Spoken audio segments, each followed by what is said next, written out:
এরপরে আল্লাহ রাব্বুল আলামিন আমাদেরকে বলেন যে কিয়ামতের ময়দানে প্রত্যেক বান্দাকে দুইটা নিয়ামত সম্পর্কে জিজ্ঞাসা করবেন।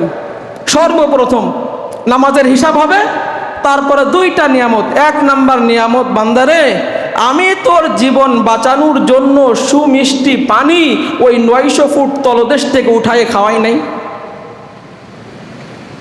সর্বপ্রথম প্রত্যেক বান্দাকে প্রশ্ন করবেন, তোর জীবন বাঁচানোর জন্য আমি মিষ্টি পানি, আমি তো চাইলে লবণাক্ত করতে পারতাম, তুই খাইতে পারতি না, গরুরে খাওয়াইতে পারতি না, কাপড় চোপড় ধুইতে পারতি না, গাছগাছালি দুনিয়ায় কিছু হতো না, আমি কি তোকে সুমিষ্টি পানি পান করাই নাই? তো সুমিষ্টি পানি খেয়ে কতজন বান্দা পানি খাওয়ার পরে, পানি পান করার পরে দিল থেকে বলছেন আলহামদুলিল্লাহ? কয়জন বলছেন? প্রত্যেক বান্দাকে হিসাব দিতে হবে কিয়ামতের ময়দানে। কুরআন বলতেছে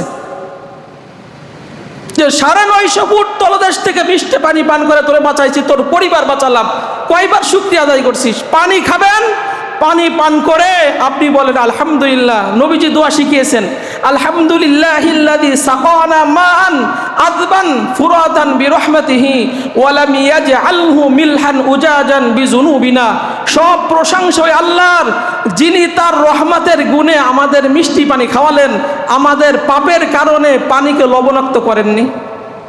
আপনি যদি বুঝে বুঝে এই দোয়া পড়তেন, আপনার অটো আল্লাহ রাব্বুল আলামিনের শুকরিয়া আদায় করতে মন চাইতো যে আল্লাহ আপনার রহমতের গুণে আপনি মিষ্টি পানি খাওয়ালেন।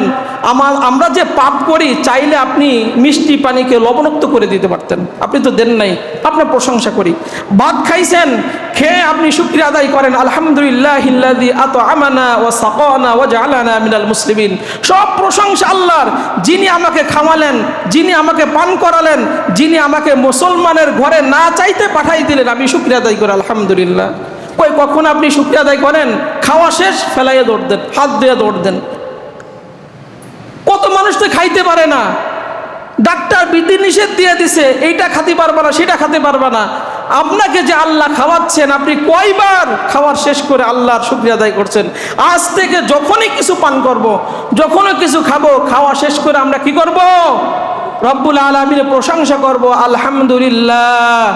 এক নাম্বার কিয়ামতের ময়দানে নিয়ামত জিজ্ঞাসা করবেন। আরেকটা নিয়ামত জিজ্ঞাসা করবেন, বান্দারে আমি কি তোরে সুস্থ শরীর আমি কি তোকে দেই নাই?